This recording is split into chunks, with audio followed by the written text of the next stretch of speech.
திரும்ப கட்டப்படும். உங்களுடைய குடும்ப வாழ்க்கை திரும்ப கட்டப்படும். உங்கள் வியாபாரம் திரும்ப கட்டப்படும். உங்களுடைய சரீர பலவீனம் மாறி கர்த்தர் வாக்கு கொடுக்கிறார், நான் திரும்பவும் கட்டுவேன், நான் திரும்பவும் கட்டுவேதம் சொல்லுகிறது.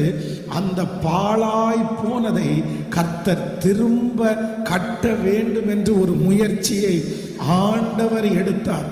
நான் நம்புறேன் உங்களுடைய என்னுடைய வாழ்க்கையில நிறைய காரியத்தை நீங்க கூட ஒருவேளை விட்டுருக்கலாம். இனி அதை எடுத்து கட்டாட்டி என்ன, இது பண்ணாட்டி என்ன, இவ்வளவு நாள் போராடியாச்சு, இதுக்கு மேல நம்மளால முடியாது, நான் செய்ய மாட்டேன், அது அப்படியே கிடக்கட்டும், எனக்கு பலன் இல்லை, அது வேற யாரையாவது செய்யட்டும் அப்படின்னு எல்லாம் நினைக்கலாம்.